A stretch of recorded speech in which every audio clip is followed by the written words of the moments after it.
Hello, everybody, and welcome to the Deadhead Cannabis Show. This is Jim Marty reporting from very windy Longmont, Colorado, and I have my partner up in Chicago, Larry Mishkin from Hoban-Law. How you doing there, Larry?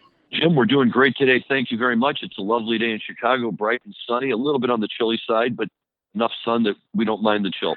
All right. Well, yeah, it's full-blown spring now that we're into May, and summer's just around the corner. Sure. I don't think there's going to be too many shows for us to attend this summer, but hopefully the pandemic will pass here in a couple of weeks, and we might see some activity on the music scene. Yeah, yesterday was my birthday. 64 years old now. Never thought I'd be 64. It's kind of a funny feeling, but physically I still feel like I'm 40, so that's good. And I've got some good music. That's why the Beatles wrote a song about it. Say what, Larry? Sorry, I didn't mean to interrupt. I was going to say that's why the Beatles wrote a song about when I'm 64, right? Yes, my family sang that to me yesterday. Perfect. Anyway, yes, I did caught up with you, and I got the June 1976 box set. Excellent. I haven't listened to very much of it yet. I just got it yesterday, but it's just beautifully packaged. It is. Just a beautiful box set. 5 shows, I believe, 15 CDs, and it's some of the first live performances of Help Slipknot Franklin's from Blues for Olive. Correct. Right. This is capturing their first shows back after their year-long sabbatical when they made the Grateful Dead movie and all that other stuff. Although it really wasn't a sabbatical for Jerry, because I think that was his busiest year ever for the Jerry Garcia band. However, this is a tremendous box set, and you're absolutely right, both about the quality of the songs that they've put on there and the packaging. And I have to tell you, you can go and you can go. There's an app called Re-Listen, I think. You can download it from the App Store. And what we discovered is Re-Listen has like live concerts from almost any band out there, including pretty much every Grateful Dead concert that there ever was. So, people say to me, why do you still spend the money to buy these CDs when who listens to CDs anymore? You've got all these ways to access Grateful Dead concerts. But like you just said, Jim, I'm a sucker for the packaging. I love the booklet. I love to read the little stories in there. I love the pictures. I love all of that stuff. So I'm the guy that keeps spending money on Grateful Dead CDs, even though you can download them for free. Yes, and sometimes the mastering of the recordings on the CD is very superb and sometimes better than what you might get in a download. Correct. I agree with that for sure. I agree with that. So yeah, I'm all in on it. You got a wonderful birthday present, and if you're just starting to listen to it, you have a number of wonderful nights ahead of you soaking it all in. And then as soon as I listened to the whole thing, I went back and listened to it all again just because it was that good. Yes, I'm set up to listen to many hours of it out in my barn. I would be out in my barn for this show right now, but it's so windy we were getting background noise, so I'm back in the house. But yeah, I'm going to be heading out there after this to start to break into it. I also got Garcia Live Volume 10 from Hawaii in 1990. And boy, when you listen to that, it's really hard to believe that Jerry only had 5 years left at that time, because he was just so healthy and playing so well. And the pictures on the liner notes are Jerry in his shorts in Hawaii. And I'll tell you who's dominant on that CD is Melvin Seals. I mean, I listened to it last night at pretty high volume, and God, Melvin Seals' organ just absolutely screams. He was great. I love Melvin Seals and what he did. You're right, and that's a tremendous album. And I just recently received the newest release, the Garcia Live Series number 13, which is a show from September of 1989 at the Poplar Creek Music Theater, which no longer exists, but was in the western suburbs of Chicago. And it was just a tremendous show that a whole group of us were at, and it was absolutely amazing. And what's great about this show is that Clarence Clemens played with them. And so you got Clarence on the saxophone throughout the whole show, wailing away. Jerry, one of the best Tangled Up in Blues I've ever heard. So yeah, it's just wonderful, all of this great Garcia stuff that's out there to listen to. And I think you were mentioning, we were discussing that you and I both just recently received Dave's Picks number 34, which is also a 1974 show from the High Life Fronton in Miami, Florida. Yes, I got that the other day and have not had a chance to listen to it. But the song list looked really interesting, including the full prelude to Weather Report suite. Well, you're absolutely right, Jim. And it does have the full Weather Report suite on there. I've listened to it, and I can tell you that it's amazing. But when I listen to it, and I say this, half jokingly and half seriously, it always makes me a little bit sad because I have never heard either the Grateful Dead or Bob Weir in any other combination since that time perform the full Weather Report suite. For years, the Dead only played Let It Grow, the back end of it, without the introduction. And the introduction is beautiful. It's a lovely guitar melody. Garcia sings on it. Weir sings on it. It's just great. It's such a powerful lead-in to Let It Grow. And I always joke with my friends when we go to see Dead and Company, why the heck does Bob feel the need to cover all the Jerry tunes when he's got these wonderful songs of his own and he's not playing them? Yes. Now, I could be mistaken. My memory gets foggy sometimes, but I believe I did see the full Weather Report suite performed at Red Rocks in the mid-'80s. I'd have to look that up to see. But I know that we definitely got the Weather Report suite to finish set one, but I think it was the full-blown intro as well. So I think I have been fortunate enough to have seen that. That's a great thing, and that's a major gap on my list of Dead songs that I never got to hear. There's not too many of them, but that's one of the big ones. That and Casey Jones. I never heard the Dead perform Casey Jones. I've heard it since in Dead and Company and other groups, but I never got to hear them do it. So, yeah, it's Weather Report suite is a great tune. They capture it great. I think you and I have already talked about that. One of the highlights of this whole box set for me is the first night in Boston in the first set when they cover Garcia's Mission in the Rain. And they only did that maybe 3 or 4 times as the Grateful Dead. And that's such a beautiful song. And they really, with Phil on bass and everything, just such a wonderful version of it. Yeah, I'm looking forward to listening to that. So, well, we should talk a little business. What's going on with the licenses? Okay, so here's what's going on with licenses in Illinois, and quite frankly, it's unfortunate. We have to laugh in Illinois because we're kind of used to this kind of stuff, but my clients aren't laughing. We did finally have a duly enforced deadline this past week or two ago on April 30th, at which time all applications for craft grow and for processing and for transportation were due. That deadline had been kicked 2 times already, but this one held, and so those were all filed on April 30th. And then the big news is that on May 1st, this past Friday, the state was supposed to announce the winners of the 75 adult use dispensary licenses. But 2 days before, Governor Pritzker came out with an announcement that those licenses, the announcement on the licenses would not be made on May 1st, that due to the coronavirus, they had not completed all of the review yet, and there is no new date that has been offered. So it's very frustrating that we've already gone past the date everyone was keeping an eye on.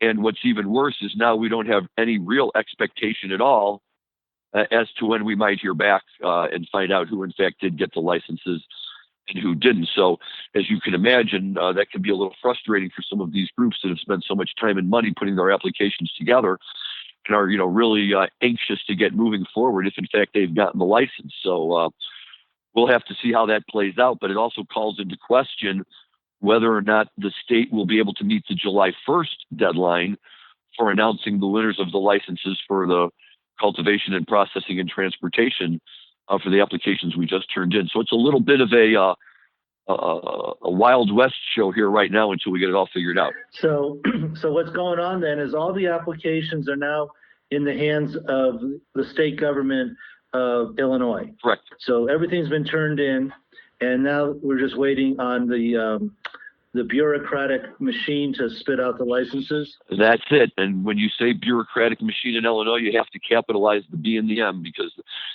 that's a well-defined thing here, and it's unfortunate. And certainly during this time of crisis, far be it from me to suggest that anyone should be engaging in anything that might endanger their health. But hopefully the state will recognize and understand how important this is to the people who are waiting to hear, and figure out a way to get those things scored and announcements made. And I know that, and caught up in all this are the craft licenses, the 5,000 square foot cultivations. Correct. That was one of the things. The craft grow licenses were just filed last week on April 30th, and those are scheduled to be announced on July 1st. Okay. Well, I hope that happens. And virtually all those licenses, whether it's craft, adult use, the various types of licenses, do they all contain a social equity component? Every type of license that you can apply for in Illinois allows you the opportunity to qualify as a social equity applicant. And if you do, you get a significant number of bonus points for having been able to establish that status. So yes, it's throughout the entire program, the entire adult use program. Yes, because I've helped with some licenses, and the social equity component was part of those applications. I think maybe you and I had a couple of mutual clients on some of those. So, well, we'll see what happens. Here in Colorado, they've opened up curbside delivery. It's going very well, and now they're allowing people back in the dispensaries. The dispensaries have plexiglass hung up at the cash registers now, but it's gone pretty well. I haven't seen the April numbers yet. I do think they will be below 2019 in many states, including Colorado, just because the 420, the marijuana national holiday, didn't happen. I had a few clients in Denver who had really stocked up for 420 and found themselves with excess inventory. But the good news is both our medical and adult use dispensaries have stayed open, as have the cultivation facilities. Somebody said marijuana has gone from illicit to essential. Yes. So one of the many ironies of the pandemic. Well, I agree with that. And here in Illinois, we had another record-breaking month on the adult use side, just under $40 million in sales, which is amazing considering that pretty much, for the entire month of April, Illinois was under a shelter-in-place order. We still have a limited number of dispensaries, and we still have a very limited supply chain. So it's just astounding to me to see how these numbers have held and maintained for the first 4 months of the program. And, it leads us all to start speculating just how successful this program can be when we finally have an adequate supply and we no longer have the social distancing they have to contend with for purposes of being able to go and buy the product. So the future here in Illinois is looking wonderful right now. We're all very excited about it. And yes, we love Governor Pritzker. We also have the curbside service, which is just tremendous. And the accommodations that have been made to support this industry is really outstanding. And you're right, Jim, to think even just a few years ago that in the face of such a crisis that something like marijuana would be given the treatment that it is being given is I think it speaks to a new age of cannabis in this country, and is a positive and a wonderful thing to see. Now, how do they handle the shortage of inventory? Do they limit how much you can purchase? Yes. Which would be, I imagine, quite a bit below your legal limit. Definitely. I believe that in most of the adult use dispensaries, they still have limits of a quarter ounce of flower and maybe only 1 or 2 grams of extract per customer. Vapes, I'm not sure exactly what their situation is with cartridges, but they do have these. And again, they have limited hours. So, people know that if you want to go and get in and buy something, you have to get there right when they open in the morning, because within a few hours, whatever they were able to get for that day is usually sold and gone. Yeah, that's similar to Massachusetts. So on pricing then, all over Denver, you can get a perfectly fine 1 gram, 1.25 gram joint for between $6 and $10. What does that same joint sell for in Illinois? About the same, probably a little bit closer to $10. Well, that's surprising with your shortage of inventory, that they're keeping prices in line. Well, I think that's part of the idea that, Otherwise, look, we've already slapped such a high excise tax on top of it that it really gives that. Now, I mean, I suppose you can say, well, hey, what other choice do they have? But you and I know that there is another choice called the black market. And, a lot of these places have really, kind of bent over backwards, it seems, to keep their prices in line to maintain a flow of customers coming through.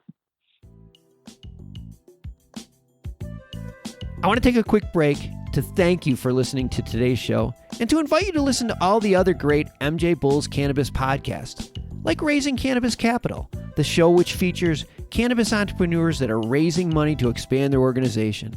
Tune in each week on Thursdays and Sundays to hear founders of awesome cannabis companies talking about their business and their fundraising plans. Who knows? Maybe you'll discover the future Amazon or Apple of cannabis on the Raising Cannabis Capital podcast.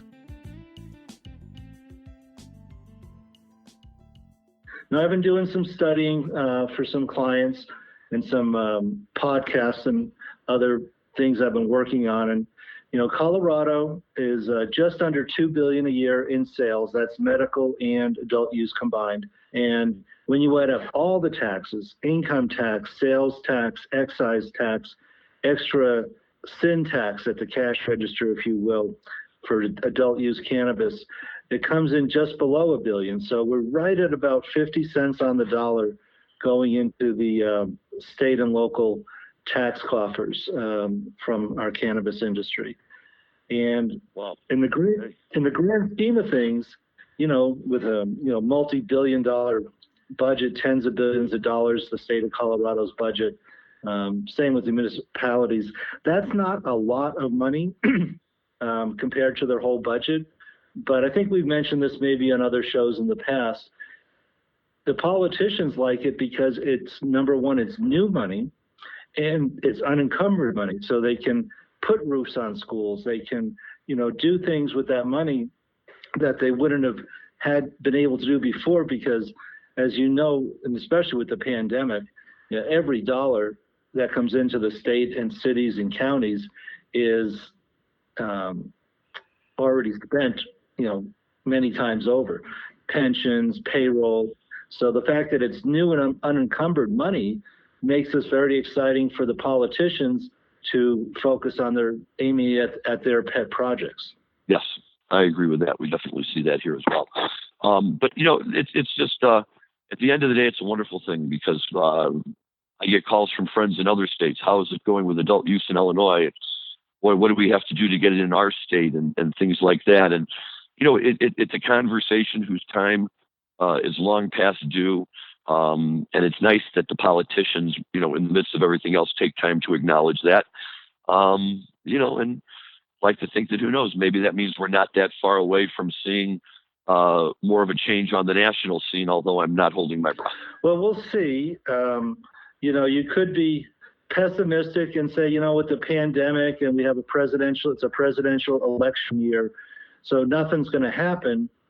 On the other hand, and I specifically think about Cory Gardner here in Colorado, very tough election. His seat is being targeted nationally by the Democrats. So he might come out and try to spring free some legislation in Congress for the Safe Banking Act or the States' Rights Act, a bill that would eliminate IRS Code Section 280E.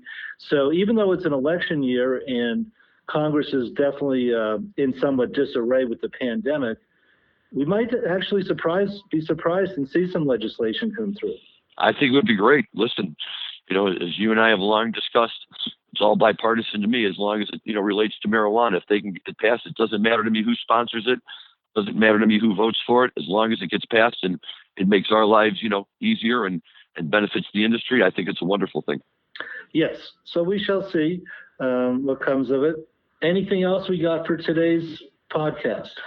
Let me ask you this question, Jim, and we're starting to get a lot of questions asked of us here in Illinois, especially thinking that the dispensary applications were about to be dropped, because what I've found in every state where I've represented people in the licensing process is that once the licenses are awarded, those who did not get a license, there is a measurable percentage of them who then want to go out and immediately start looking into the possibility of buying a license.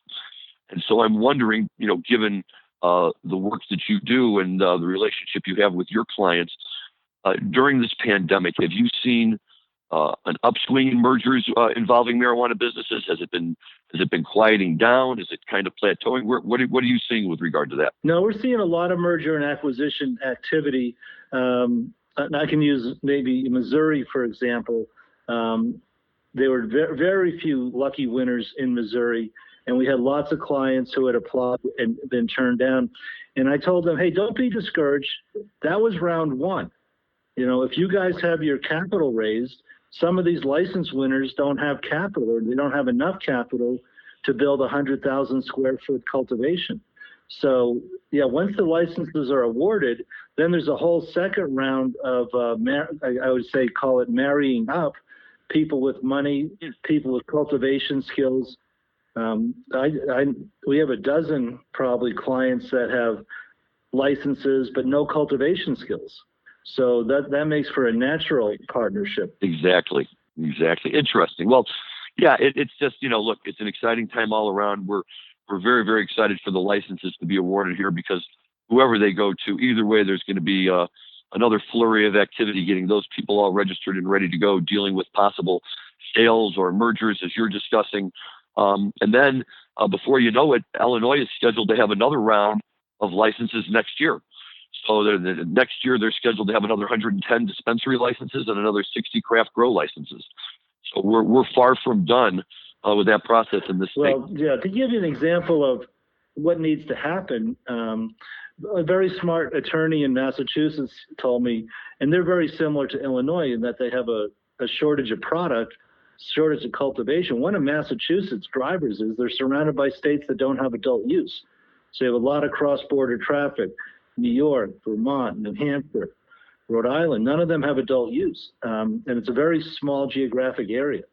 So you can expect, and this attorney was telling me, he goes, Jim, I think we have about 4 million square feet of cultivation, either under glass or indoor cultivation in Massachusetts. He said, just to meet demand, just to even get close to meeting demand, we probably need 8 million square feet of cultivation in Massachusetts. So when you think 100,000 square foot of a new cultivation license is a lot, it's not a lot when you compare it to 8 million square feet. True. You're absolutely right about that.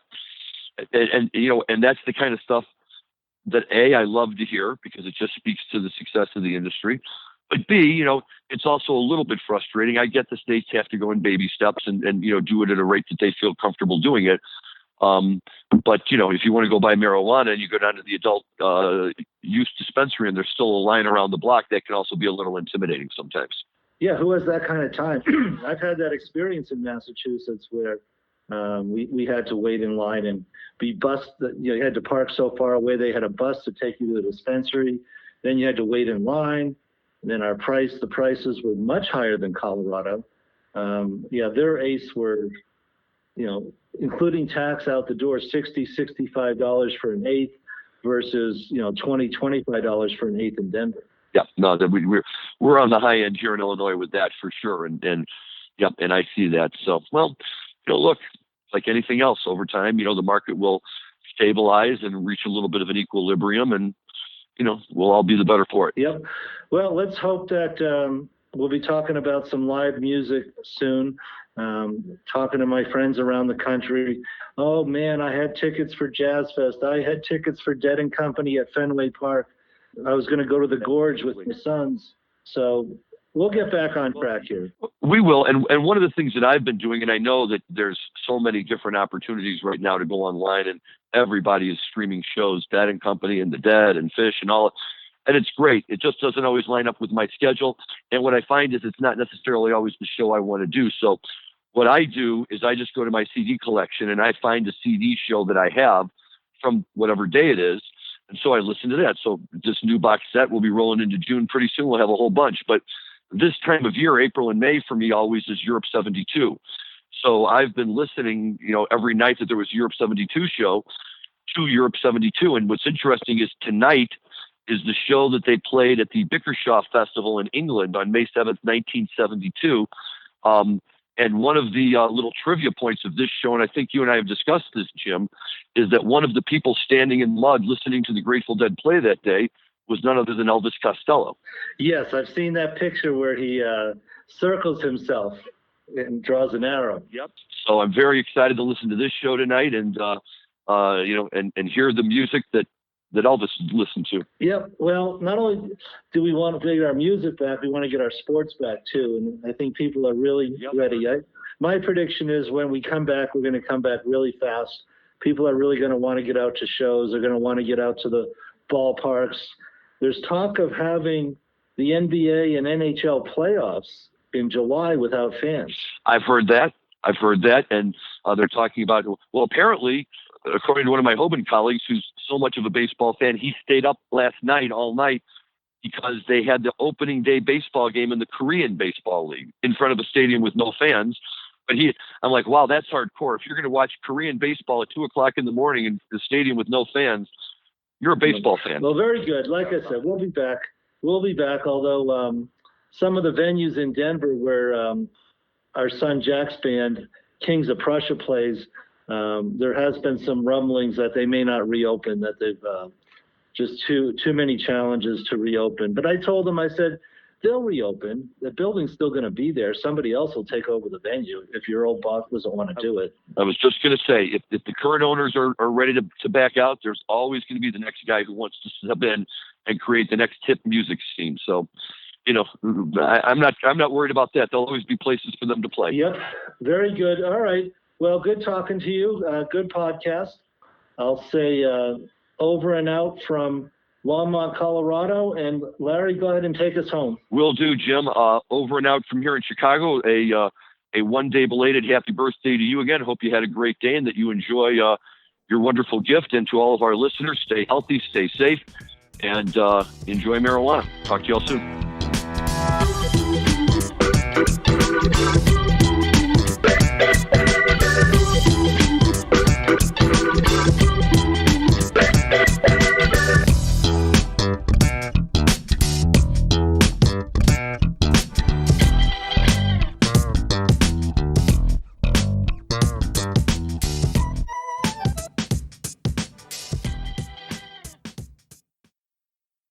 I'm Joy Beckerman, and I'd like to invite you to join me with my hemp industry leading guests on Hemp Baron. During my over a quarter century at the forefront of the hemp movement and emerging hemp economy, I've had the privilege of working with many of the world's most dynamic, innovative, trailblazing hemp pioneers. And now, every week, I have the honor of speaking with them and sharing their stories with you on Hemp Baron. You can download the latest episode every Wednesday at mjbulls.com or from wherever you listen to podcasts.